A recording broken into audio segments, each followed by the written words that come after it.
Welcome to the first. You have a story. If you look back on your life, you've done things for the first time that no one in your family, in your town, in the country has done. This is Dr. Sandi. You have unknowingly paved the way for others without knowing it or even acknowledging it. This is where you tell your story so that those who come after you can walk in your footsteps to build their own firsts. Hey everybody, this is Dr. Sandi on the podcast The First. Today my guest is Melissa Leone, and Melissa is the co-owner of 2 Cents Consulting. That's S-E-N-S-E, 2 Cents Consulting. They provide fractional CFOs and help business owners understand their financial and reports to utilize them in making critical business decisions. Melissa has also authored a book called The Efficiency Bitch: How Ambitious Women Can Have It All Without Doing It All. Let's hear how she came up with that name. And in the meantime, you can reach Melissa on her Instagram, Facebook, and YouTube page at Efficiency B. On LinkedIn, she is Melissa J. Leone, and her website is 2centsconsulting.com. That's TWOCNSE consulting.com. Welcome, Melissa. Hey, everybody, this is Dr. Sandi. We are on The First with Dr. Sandi, and my guest today is Melissa Leone. Welcome. Hi, how are you? I am well. It's been a great day. Where are you, Melissa? I am in Phoenix, Arizona. Phoenix, Arizona. I'm in Brooklyn, New York. You are. Yeah, it's a little bit of a time difference for us, isn't it? 3 hours. You know what? You're on the better side of the 3 hours. I don't feel that way when people book meetings with me at 5 a.m. because it's 8 for them. So. True. I try to do afternoons if I can, like anywhere from 12, because I know a lot of people I talk to are in different time zones. So I really try to do that. So Melissa, tell me and tell the audience a little bit about you and your company. Yeah, I'm a co-owner of a company called 2 Cents Consulting. We are fractional CFOs. So I help small business owners understand their financial reports, read them to them, and turn them into not just something they submit for taxes. And then I'm also an author. I wrote a book called Efficiency Bitch, and I'm a podcast host as well. Tell your book. Yeah, it's right back here. I'll go grab it. It's Efficiency Bitch: How Ambitious Women Can Have It All Without Doing It All. And I need that. I'm gonna have to go get your book. It's been a fun journey. I pride myself on being efficient, and then the end of the day comes and I didn't do 10 things. I use the word bitch. It's, I had a hard time writing a book with that word on the cover anyway. I'm a mother. I have 3 small children. I'm a professional. And I'm aware of the context of the word, but I have a reason for it. So you have to read the book to find out. And I also use the word as an acronym. And so the acronym is BITCH, and it's bank, inbox, time, connection, and harmony. And that's kind of the secret recipe to having it all without doing it all. So, and it makes bitch so nice. It's so much softer. It's absolutely not I have a little sass to me in general, but the idea, the word bitch is not the premise of the book. I use it as a handy acronym. I also talk a little bit about feminist history and where it all came from and how we kind of got there. But really the funny part of the phrase efficiency bitch, which I have since trademarked, is my mother and I got into a fight when I was a teenager, and I called her an efficiency bitch because she was doing it all. And so it turned into a love language for my sister and my mother and I. We've called each other EB for 2 decades, maybe longer. And it's just been something fun for us. That is very funny. And I like how it became part of your forever life in book form. It did. Yes. And it's funny too, how things kind of all happen. When I first started my podcast in 2020, I couldn't use the word bitch on Meta platforms. Facebook and Instagram were not allowing it. They do now.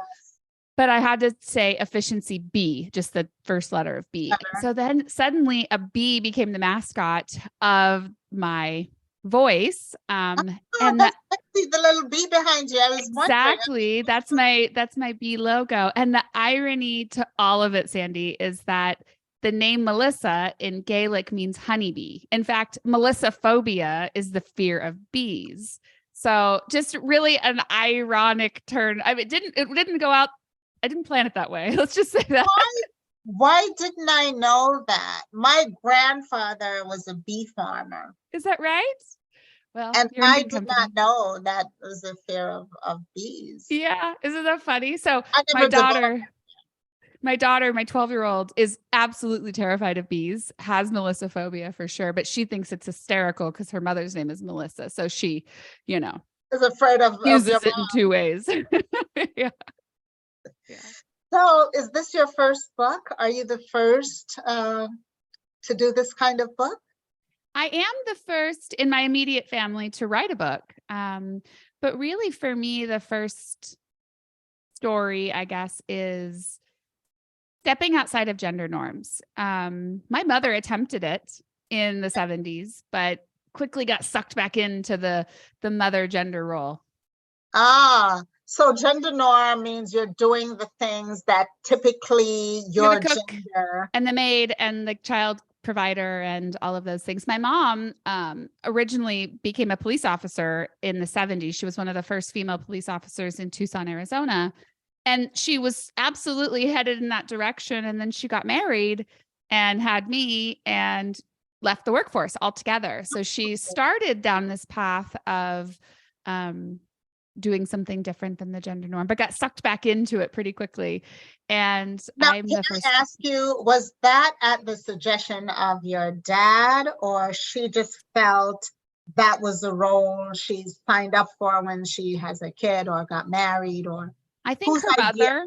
I think her mother more than anyone. My grandmother's passed away quite a long time ago, but I hear stories about her that she would say things to my mom like, "I never should have sent you to college. You think you're so smart." Just things like that. And she didn't mean it in a nasty way. She just meant it in, that's not how girls are supposed to behave. You shut up and sit down kind of thing. Right. And I think in the 70s, I mean, I was born in the early 80s. I think things were just starting to shift. My mother did move on to have a career after my youngest sister was in kindergarten. My mom went back to work, but that was very typical for women of that age, right? They would leave the workforce or not enter it at all. And then once your children were school age, then maybe enter the career into the workforce again. And my dad certainly I interviewed them quite a bit for my book just to understand a lot of where I came from. And my dad would say, "I wanted you to play with trucks. I didn't want you just to play with dolls. And I didn't want you to wear pink," So they were trying in the early 80s to fight a little back against some of those gender norms. And it's taken me quite a long time to feel comfortable being the breadwinner in the family and starting a business. My husband left his corporate career about 1.5 years ago to work for a company that I built, which is really rewarding and fulfilling. But even still, sometimes we struggle, both of us, with that. And it is an interesting thing to have him care for the children. And I don't even know when the last time my children brushed their teeth was, because I don't do it, right? He does it. And it's funny still when I socialize with other women, a lot of their conversations are around their kids' school or their kids' hygiene or their kids' poop. I don't know. Moms talk about weird stuff. And I don't know that because I don't do it. I'm working. Okay. That's okay. I can say I did a lot of that. I have my niece since birth, but I was very, very quick to bring my mom in to substitute because I knew I was traveling. I had a corporate career. I was traveling quite a bit. So I knew I was not going to be that mom that bakes a cake. It's going to be an Entenmann. It's going to be a supermarket bought cake. Yeah. Okay. I already knew that. I had no problem with that. But my mom is the let's bake it from scratch kind of gal. Yeah. So I just brought her in and go, "Oh, this is, just take care of this for me." And she does a great job at that. So I never really felt funny about not doing the things that moms, quotation marks, Mm-hmm. did, because everyone knew that just wasn't me. Now I did fun stuff and I spent time and I was a disciplinarian, Mm-hmm. but I was certainly not traditional like you. Yeah. You know, like or like you are now. You're untraditional. I was untraditional in that sense. Yeah. It's interesting. Like people will often ask how I do it all because from the outside, they assume that I'm cooking every night and they Yeah. assume that I'm doing and I don't do any of those things. I don't do laundry. I don't cook. I don't do that. You I mean, lazy woman. You're a lazy woman. I am a lazy woman. It's terrible. But I work 60 hours a week at the same time. I don't know. But it's funny how society will automatically assume that I Yeah. do all of those things, Yes. right? And I don't. Yes. I'm not big. I think I've gotten to do those things now that I'm older and I don't have the business that I used to have. Because when I had my business, my husband and I didn't even live in the same house. Mm-hmm. So this isn't even just, I'm not cooking. We saw each other on weekends because it wasn't conducive for us to live in the same place. My office, I'm in Brooklyn, my office was going the other direction in New Jersey. He lived on Long Island. His business, he's a lawyer. Everything he does is out in Long Island. And for us to commute just didn't make any sense. Mm-hmm. So we decided we'd commute on the weekend. And you come here, I go there. And we did that for years, Melissa. So it was weird when we started living in the same space I bet. because of the pandemic. Only because how funny. Yeah. And now, just even today, he walked across my shot, like I have the mirror in the background, and I was doing a podcast, and he just walked right, and I had to stop. I'm like, I'm so not used to this. Why are you in the middle of the podcast? Why are you walking through my shot? And so he's like, oh, I forgot you doing this. But it's the little things that reminds you that you're now living with someone, right? Yeah. And there's no harm in buying help. No, I agree. It's important. Like, get a housekeeper, as long as it gets done. Like, who cares who does it, as long as your house is clean, kids have food, the husband has food, Yeah. all those things are happening. So it's all good. It leaves you free to do what you do best, which is run your business. When people ask me what's the one thing they can do to be more efficient, I have two answers. And traditionally, the first is hire someone to help you clean your home. I love to clean, actually, but I like to pull everything out of the closet and reorganize it. Like that's my de-stressor because I can control something, Yes. right? Yes. But trying to keep up with daily clutter is also a thing that we do that because we have to. There's 5 of us and a dog. But cleaning the floors and inside the microwave and the toilets and all the big stuff that needs to be done pretty frequently with a house of this many people.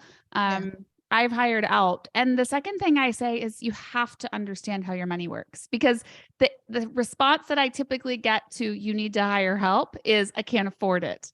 And you can afford it. How much do you make per hour versus Right. they're paying your housekeeper? And what could you potentially be missing? And your house cleaner will be way more efficient at doing what they do because that's what they do. You're supporting someone else's business. But women, and I'm speaking very generally here, of course, often have this like fear of, I can't have someone else clean my home. That's my duty. That's my responsibility. It's what I'm supposed to do.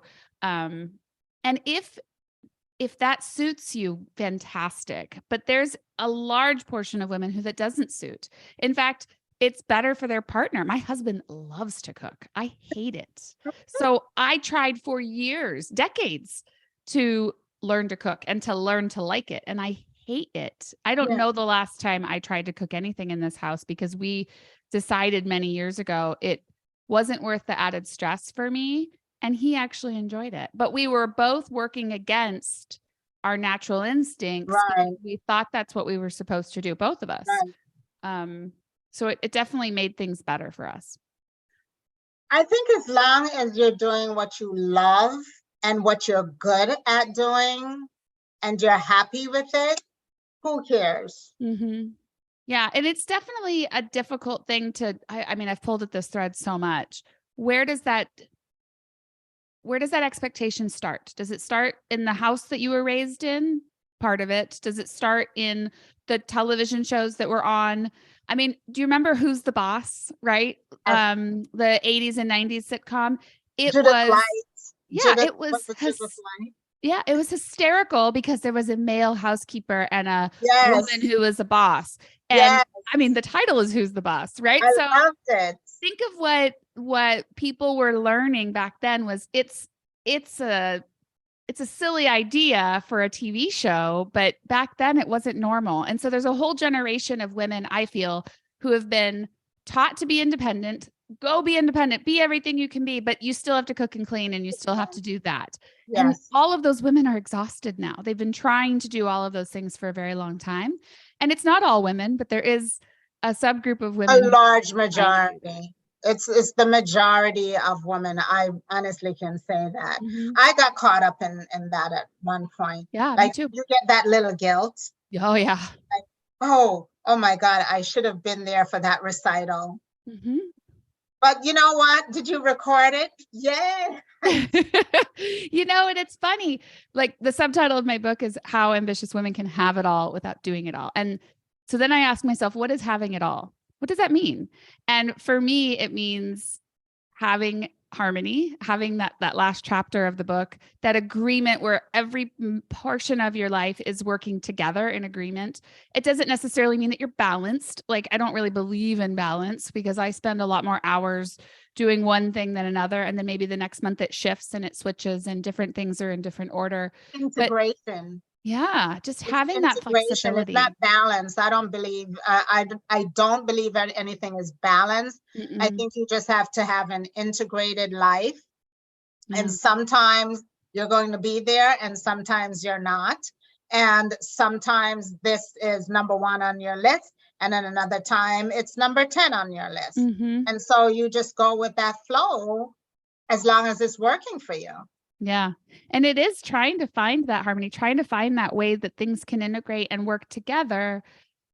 It can be a really difficult challenge for a lot of people because it is unlearning and relearning a new way of doing things. And one thing that I've really learned through my book writing process and the release of it as other people have read it is sometimes unlearning and relearning a new way can trigger this feeling of I've been doing it wrong all along. And you haven't been. It's just you've evolved past it. Yeah. So you have to let yourself grow and change. My mother and I had a pretty deep conversation once about the Me Too movement. And I'll summarize it really quickly to say at the beginning, she didn't understand it because she said, I was a police officer in the 70s. We just dealt with it. There was a lot of grabbing, a lot of touching, and a lot of sexist jokes because no one thought we had the chops to be here. And so she developed a thick skin to sexual harassment, to being treated in a certain way. And she had to. That's what that times called for. But we've evolved past it. And I said to her, would you like my daughter, her granddaughter, to experience those things as a police officer today? And her face was like, no way. That's and so amazing. It was a big shift for both of us so that I could understand why she was concerned or confused about the Me Too movement. And then she could understand why it's such an important thing. And that can be across all kinds of social issues, right? It's not just about one thing. It is. I had similar things. I grew up with men in the workforce. I was in information management. And at that time, anything to do with data analytics were mostly men. And so you learn to talk a certain way. Yeah. You looked a certain way because it's the numbers that mattered and the things that you got. And if you wanted to be accepted as one of the guys, and really you just picked up the conversation that's in the environment that you are, the language that they use, how they talk. And when I started having people who were women report to me, they're like, oh, you're such a horrible boss. Like, listen to how you talk to people and how, but I was just doing what I was taught by the guy, right? And it's not that it was so horrible. It's that they were used to that coming from the guys. Right. Yeah. But coming from a woman, it just seemed abrasive. And that double standard. Yeah. Absolutely a double standard. And no one knows it until they know it. You can't, and that's, I guess my point is you've never been wrong. You just didn't see it. And that's okay. There's nothing wrong with not knowing about it. But once you do, you can't ring the bell. You see it and it's available, and then you can make change to it. It made me a better manager, because then I started thinking about, how does my employee see me?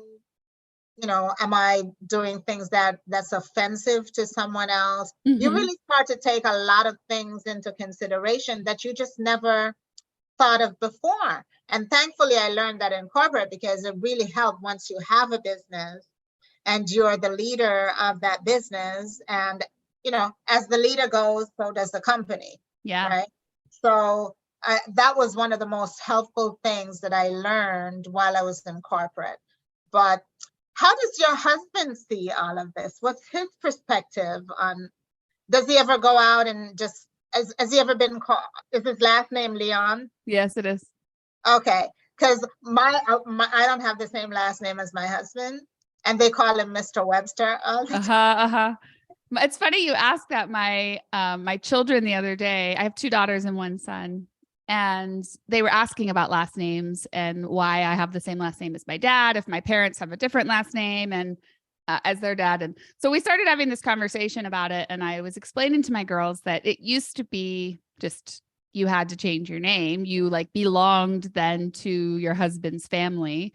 And we kind of went through some of the history of it and how many women today hyphenate or don't take. I know some women who move their maiden name to their middle name and then take their husband's last name behind it. And I'm still glad that I took my husband's last name, because I want to have the same last name as my children. Although I think if I had been in a place now with some of my education and my knowledge, I probably would have hyphenated or kept my middle name or my maiden name as my middle, because I was in my 30s when I had my kids. So I'd already established myself as a professional.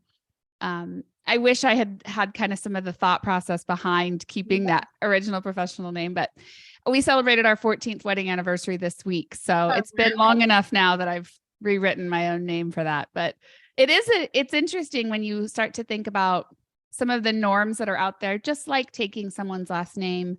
You just accept it as what you're supposed to do. And maybe it works for you and maybe it doesn't.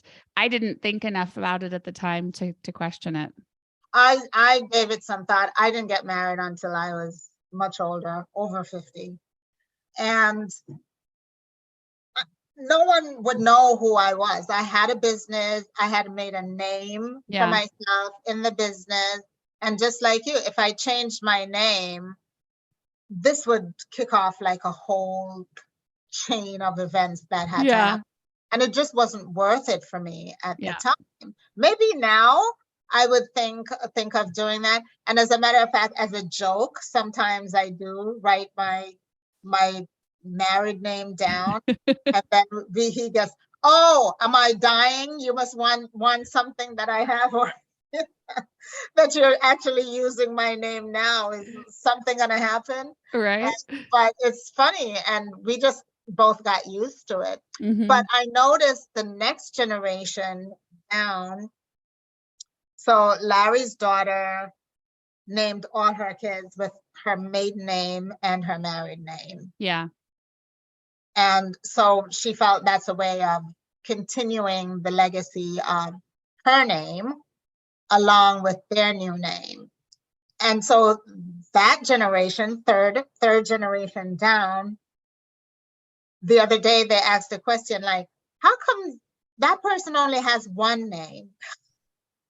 And then what happens when they get married? Do they have 4 last names, or who do they cut out? It does get a little confusing when you start to consider Right? multiple generations, and Especially you if know you're what? a They'll girl. figure it out. Especially if you're a girl, it's not so bad. The guys usually take their names, but if you're a girl and Yeah.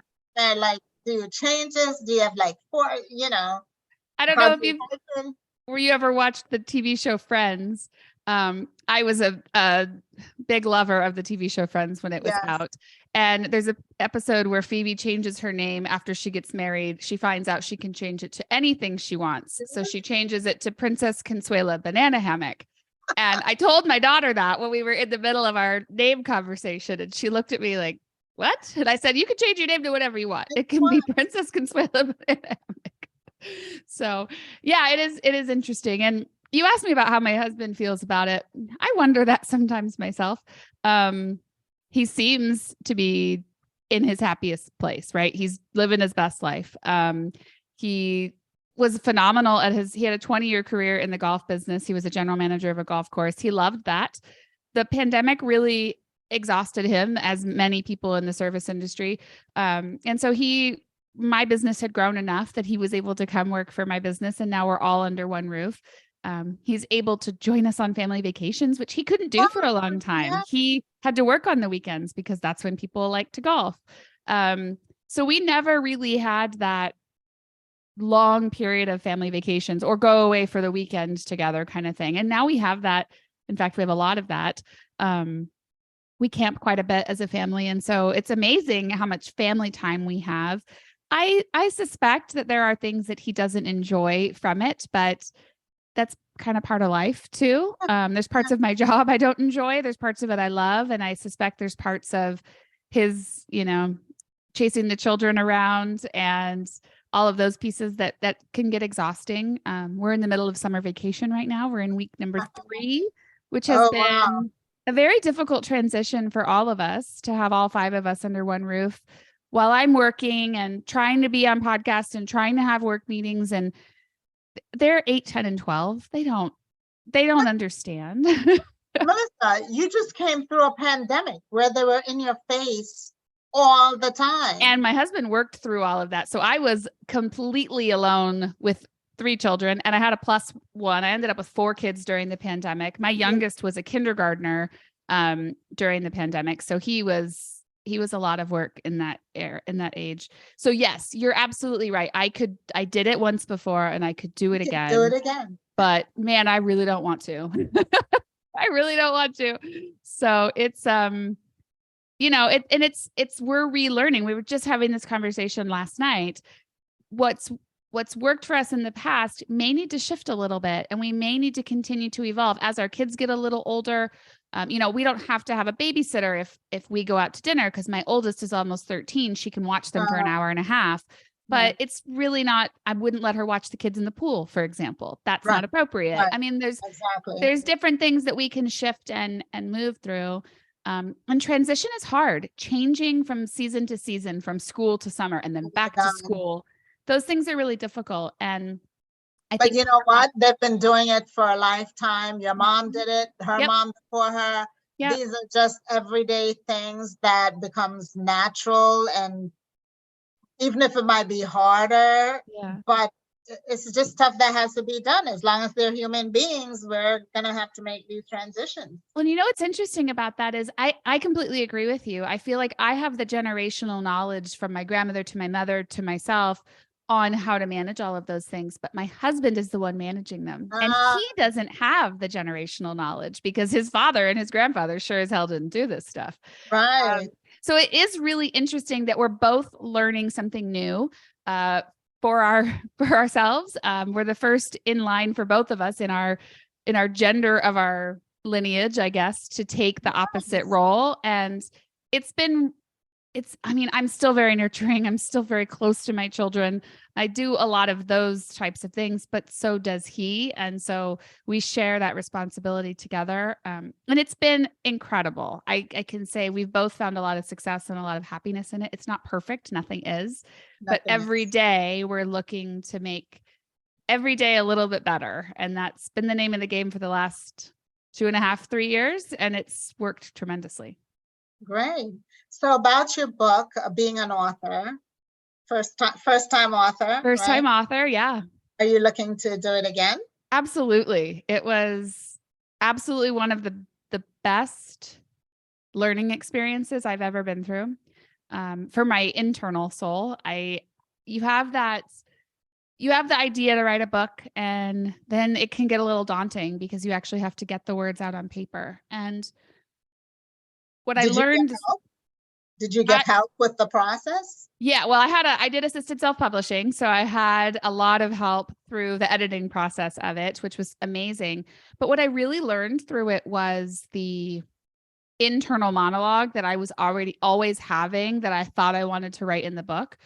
I didn't realize how therapeutic that would be to get it out of my head onto paper. Ah, And it really was. And there was a lot that I wrote that we took out because it really turned more memoir than it did in the self-help genre. But just getting it down on paper is amazing.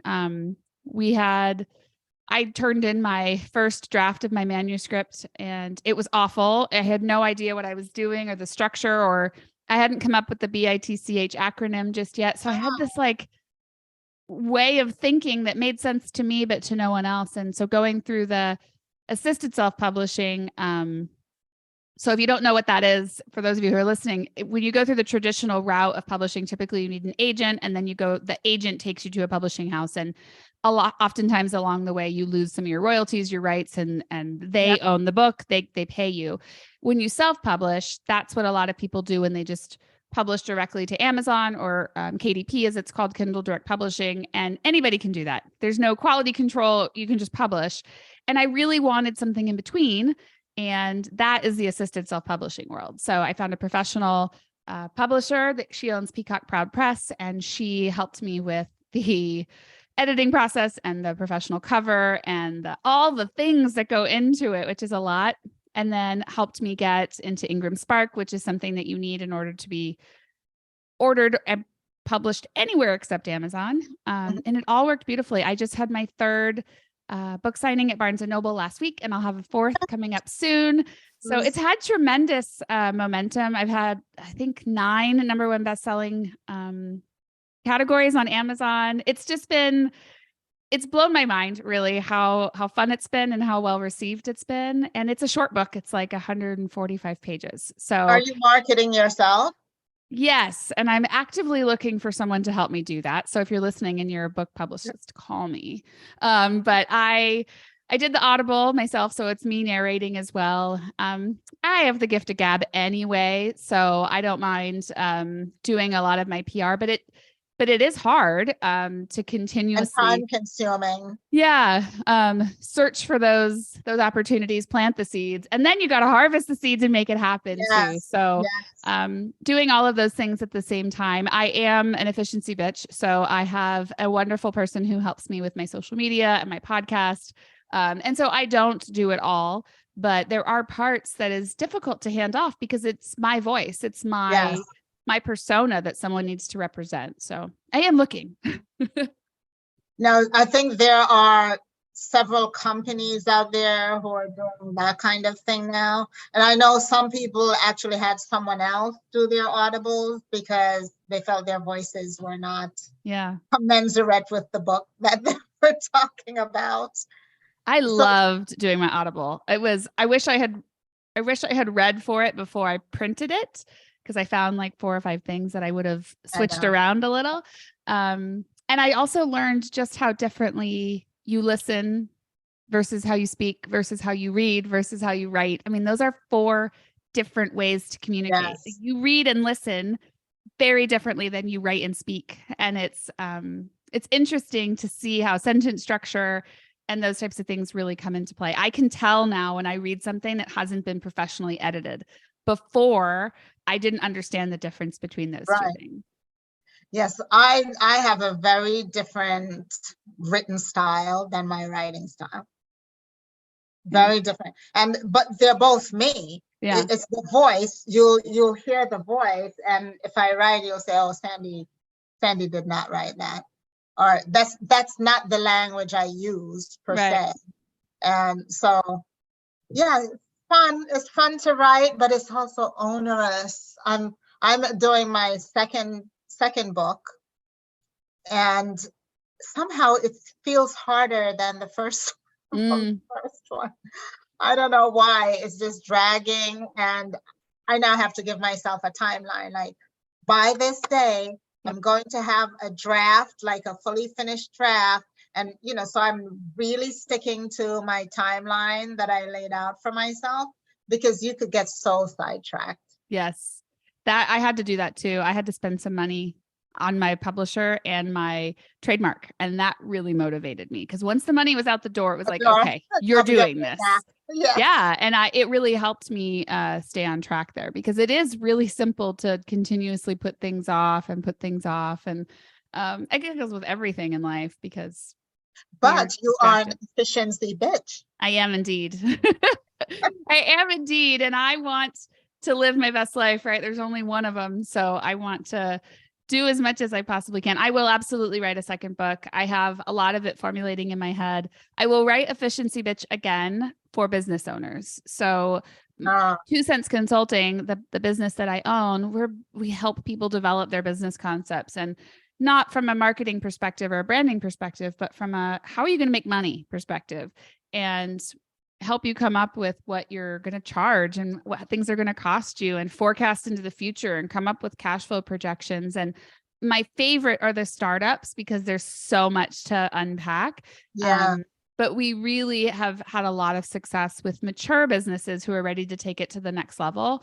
And that has been really exciting as well. I've done a lot of work with local universities. I speak at Arizona State and Grand Canyon University, which are two here in the Phoenix Valley. And I've really enjoyed that area too, because there are so many young entrepreneurs out there Yes. who are looking to do the next big thing. And it's so fun and so rewarding. I think the university age is my happy place. Do you mentor them or do you teach them? Like, what is both? So I've done some guest lecturing. I've had some panel discussions where I'm invited to speak on a panel, and then I also participate in their mentoring programs. And I just helped 2 young ladies recently get job placement after graduation in the finance department for a company that I used to work for. And my previous life, I was a hotel restaurant management major in undergrad university, and I spent 17 years for Four Seasons Hotels. And I thought I wanted to run a restaurant. That's what I originally went to school for. And it turned out I didn't. I liked being in bars and restaurants. I didn't actually want to work in one, it turns out. I don't know. But I ended up spending an entire career in hospitality finance, which is how I learned everything that I teach today. And so I was mentoring in the hospitality program, and these 2 women told me that they wanted to be event planners and like wedding planners. And I was like, every female I've ever met who's in hospitality school tells me they want to be a wedding planner. But here's the truth to it. You work every Saturday night because guess when weddings are? You work every single Friday night because that's what the dress what's it called? Rehearsal dinner is. And so summer. Yeah, all summer. That's what all the weddings are. So 2 of them, I convinced that they should try finance, and I got both of. Yeah, it was such a fun feeling. So I got both of them job placement over the last couple of months, and it is so rewarding. I'm not sure if I like college students because my reflection in their eyes is pretty cool. They seem to think I'm amazing, so maybe that's my own ego, but just working with college students has been such a fun experience. And I've worked that for free. High school and college students, like almost all the way from, well, here we say elementary school or public school. I've done mentoring at every level. And I always love something about the different levels.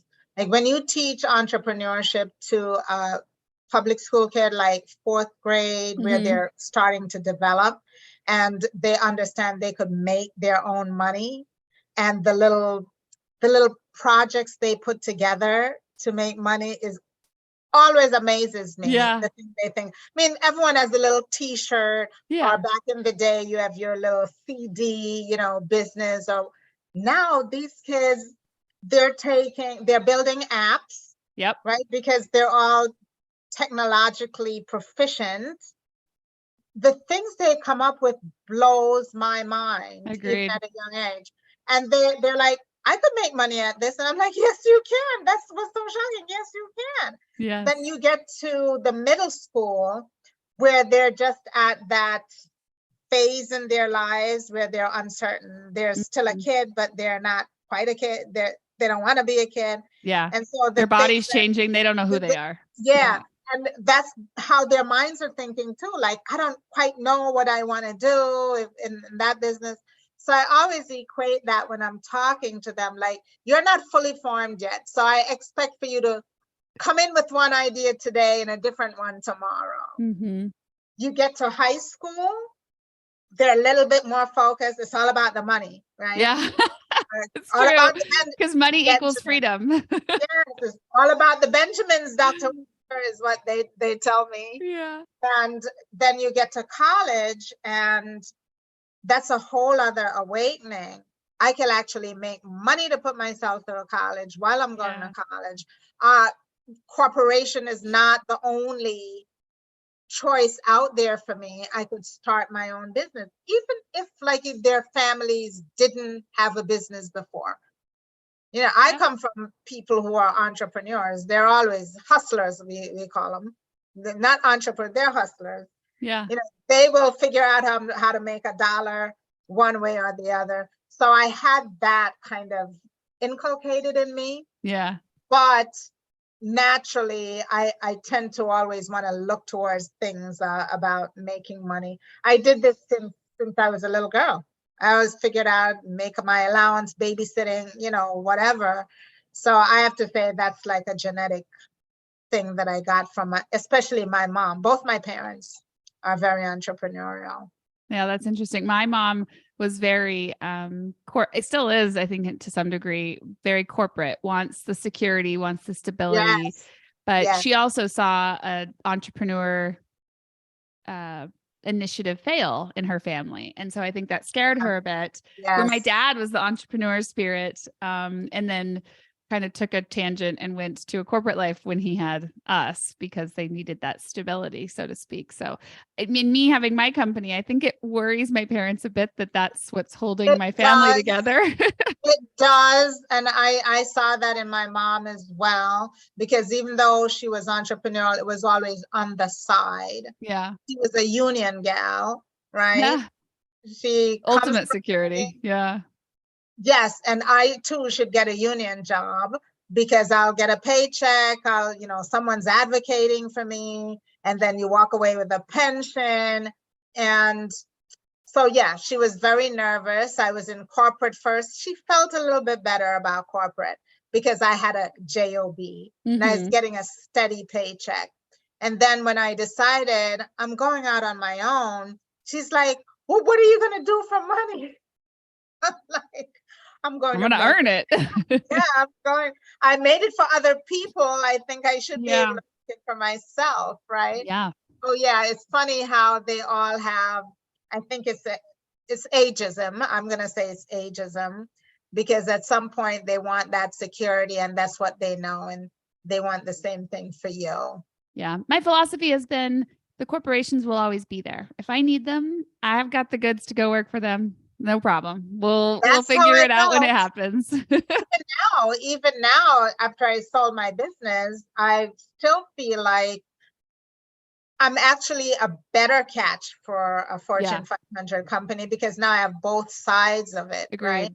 I have the customer side, I have the client side. I'm fully rounded in the customer experience, so I can be of really, really good help and give them insights on the corporate side. And on the customer side, I was actually thinking, they have these customer advisory boards, and what I do now is I help women form advisory boards. And I really want to think about corporations having more, or even small businesses can have a customer advisory board so you can get an insight as to what the customer is thinking. I mean, we have advisory boards because as an owner, I try to get you to have a board, someone to kind of checks and balances, but not on the customer side so much. There's not much of that. It's true. And that customer feedback is so valuable. That's why companies give away free sandwiches for a survey. I mean, it's valuable information. And so having that type of sounding board to get real feedback, not just, I don't want 5 stars just to have 5 stars. I want to know what you really think about it. But yeah, it is interesting. I mean, there is so much value in the corporate world. I learned so much in my 20 years in corporate. And that's part of what we try to bring to small Yes, businesses is some of that structure and that cadence and exactly. that rigor that is missing from small business owners so often. So because you can't do it all. I mean, to go back to it, you have to have people to support you. You have to outsource some things. You have to lean on others' expertise in order to be fully. But it's a catch-22 though. If you don't have the money to hire the people, if you're only making, small business owners, women make what, 50,000, I think it was a year. Yep. And so if you're not trying to up your game a little or making that personal investment in bringing someone on, then you kind of stagnate, you stay at the same place. It's very hard for you to grow, be in a growth mindset. And Yeah. so it's a challenge. It's a challenge for women. And I see it all the time when I coach. I agree. Some of the things I advise people to do is find an expert who will let you work with them without a contract. I don't put my people onto a long-term contract because if it's not working for you, we shouldn't be Yes, working together. correct. And the way of contract is in order for the vendor to feel comfortable that the revenue is going to be around for a long time. That's the whole premise behind it. But if this isn't working, why are we stuck in this? And so I Yes. tell people from the beginning, let's work together. And if after 1 month it doesn't work, no big deal. Yeah. We'll move on, or we'll modify the way that we're working in order to make it work. I have had very few ever leave because you find savings, you find new ways of looking at your money, you find new opportunities for doing things so that you can and get better at things. Bookkeeping is one of the things that we do in addition to our CFO services. And it's amazing that something that will take me 3 hours can take them 30 because they don't know. And so it's so much more efficient for me to do it. Hey. Yeah, it's interesting. People will say your prices aren't high enough for that. And it's like, well, it doesn't take me that long because this is what I do for a living. Right. It's like the Right. housekeeper idea, right? Exactly. So it would take Exactly. me 8 hours to do what my house cleaners do. And I'd have to go buy product and vacuum, and it's hard on my body. This is what they do for a living. This is what they started their business to do. I get screamed at by my bookkeepers, like, you're not sending in your receipts. It's even hard for me to get the receipt out of my wallet and, get it out, much less to sit there and do books. And Yeah.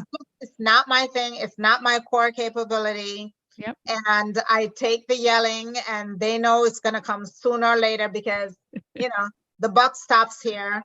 Yeah. And so they will get it sooner or later, not in the time they want, unfortunately, in my time.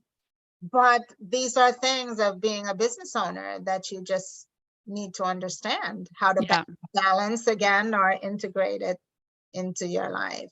Yeah, waiting till the last minute too. I find so many small business owners will call us in November or December and say, "Can you catch us up for the whole year because we forgot to do our books?" I'll call you in January. Well, my answer is yes, I'll catch you up, but we're not doing this again. This is the one time I'm going to catch you up. And then from now on, we're doing this monthly because you cannot run a business without real life information near real time, right? Obviously, you're not going to have daily reports, but you should know where these things are on a monthly basis. And so building that structure and that cadence is part of it. Yes.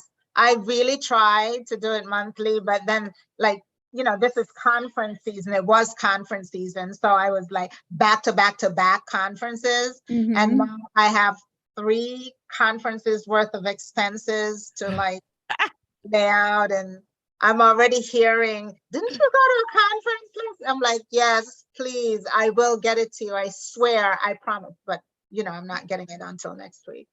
So yeah, I'm one of the bad actors in this scenario. It's very normal. We're used to it. And it's why we have jobs. It's because everybody has a skill set. True. Yeah. It was great. I enjoyed talking to you, Melissa. Thank you. Right back at you. And I'm getting the inclination to make sure I read your book, because I'm efficient in a lot of ways. Like there are things I'm just a stickler for. And then there are other things I'll say, let it slide. But then I go back and spend hours trying to pick up all the pieces. So I have to get a bit better right now. I think I was better earlier in life. Now I'm just kind of too relaxed, I think. Well, my philosophy is make tomorrow better than today was. So if you can spend 5 minutes today organizing your receipts from your conference so that tomorrow's action of putting them all together, that may make tomorrow better. And then the next day will be a little bit better because you do that, and just kind of take a little step every day in order to get there. Listen, Melissa, I sat and cleaned my desk until 4:00 in the morning. Just because I hate clutter on my desk. Yeah, me too. Because I've been traveling so much and not being here. When I come in, I dump everything in a pile. And I'm a big scanner. I scan in all my receipts. I scan in every piece of paper. I don't like paper. So the pile on my desk, I mean, when you walk in, that's all you saw were piles. Until when my husband commented on it, I'm like, oh my God, I can't sleep until I get rid of this. I know that feeling. Yes, indeed. Well, not the best use of my time, but got it done, and I can start fresh from there. Yeah. And there's different phases of life for things, right? Sometimes I have such a hard time keeping up with everything right now because there are so many moving parts that I have to be a little extra efficient. But as my children get older, I can take the foot off the gas in other areas and make sure. I mean, right now, getting exercise and sleep have to be my my number one and number two priorities, because otherwise everything else will take over. And so I talk a lot about that in the book, and like building habits and routines so that those types of things become a lot easier. I spend a lot of time talking about money. I spend a lot of time talking about robotics and technology. Although, yeah, the full philosophy is fall in love with your future self and make her as happy as possible. And that's the whole. And how does the robotics play into that? Oh, I mean, I am a believer in all things tech. So I talk about using an Apple Watch to make your life so much more efficient. I have the robot vacuum, the Roomba.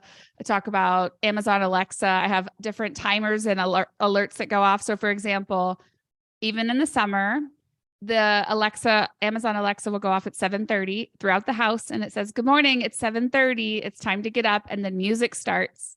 And then during the school year, if they have to leave the house at 8:00, it will say it's time for school. I mean, and it's not like my kids are robots. My kids don't just jump up and go do it, but it takes the mental weight off my brain to have to look at my watch and see what time it is. Now there's a robot in the house that's doing it.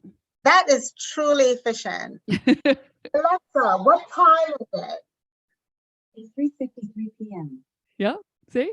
But I never use it for what you do. Yeah. So they're called routines. So if you go inside the Amazon app or the Alexa app, they're called routines, and you can set these things to do it all the time. You can have your timers on your lights on timers. You can have music turn on in different rooms at different times. And I use it quite a bit. I do it for bedtime for my children as well. So, it's 8:30, get ready for bed, so that it's prompting the whole house to know what time it is versus me having to pay attention to what time it is, so that I'm the alert to the children. I'm trying to teach them to set their own alarms and their own timers, and carrying that mental weight of what time is it? Are we late? What has to go where? Is a really big suck on your emotional and your yes, your brain. Like it's a lot to carry. I use my calendar in that way, to remind me of things. But I do have alarms go off at certain times of the day when I know I need to stop and go do something else. Yep. But I set it on my phone, and because I have that with me all the time. Yep. But that is probably one of the best ideas I've gotten today, is to set those routines. I'm going to do it as soon as I'm done. It's really helpful. I mean, I still use my alarms on my calendar, my phone, but those are for me personally. But the the ones that I want to blast through my house are for ones that actually have nothing to do with me. I know when my bedtime is. I know when I have to go to school. I know, or when they have to go to school, but it's teaching them to be self-sufficient. And there's a number of things that I talk about in the book. Like I'm a big believer in, automatic delivery. So I'll go in, I sound like a commercial for Amazon and I swear I'm not, but it's an example of you can go into something that you buy on a regular basis and set up a subscription so that it just shows up. I did that for diapers when my kids were little, or dog food now, or filters for air conditioning. I mean, things like that. I don't have to think about it. They show up to my door, I put them in, and then we move on. There's just a lot of things like that that can free up some of that mental space so that you're outsourcing it to technology. The Roomba, I mean, I can't live without this thing. It goes off every morning at 10 o'clock. I don't have one, but my mom had one and it scared me. It would just start going. And I'm like, what's that? Is there somebody in the house? Like, it just really scared me. And so I never got one. She liked it because she was older and, you know, she did all the stuff. But I'm like, that's a little creepy that it just start doing I love it. I mean, with all these little feet and the puppy, and in Arizona, it's so dusty. So it's either that or I have to sweep, and I don't have the time for it. So, you know, there's just different things like that. And it just depends on where you are in life and what you're dealing with. We have automatic lights in, like motion sensor lights in our pantry or in our laundry room, different places where we go in and out with full hands and you don't have to fumble for a light switch. Yeah, this one over my head is motion sensor. Yeah, just little things that can really make a big difference. And you think, nah, it won't make a big difference. But the second that you realize you no longer have to think about it, it just took all that off your plate. And it's annoying though. Like if I don't move for a certain time, if I'm sitting here, the lights go out because I have it set like for 10 minutes if I'm out of the room. And so I'm in the room and I'm screaming at it like, I'm in the room, hello, I just didn't move. And then, you know, you do the get the light on thing. Yeah, I don't have it in any of my rooms other than like a pantry, a laundry room, a closet, because those places I'm in and out, and typically with my arms full, and I don't want to have to manage some of those things. But there's so many different ways that you can use inexpensive, really accessible technology to up level whatever you're working on. Yeah, I just bought it's a timer that you can put on your hose that turns on the water to water your plants. And because I have another house in Virginia, and so I'm not there now, and everything's going to get wilted so there's a timer you buy on a little sprinkler and it comes on. I don't have the big lawn sprinkler because nobody has, there's just too much water. And so I just put it on the garden, and now I don't have to be there. It just comes on and people think you're there.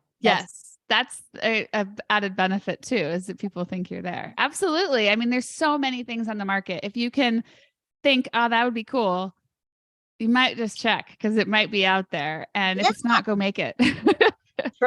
True that. Shark Tank is always around. Yes, it is. Oh, thank you so much for coming on. Why don't you tell people where they can reach you? Yeah, efficiencybitch.com is typically the easiest thing to remember. 2 Cents Consulting is also available, but it's SENSE. So it's like making sense. Okay. But yeah, come find me. I'm on social media, LinkedIn, and my website. All right. Thank you very much. I'll be in touch. Thank you. Hold on. This is Dr. Sandi. Thank you so much for sharing your journey on the first, where no two stories are alike, even if the circumstances are similar. Let this discussion serve as inspiration for others to show what's possible, and more importantly, to produce seconds and thirds.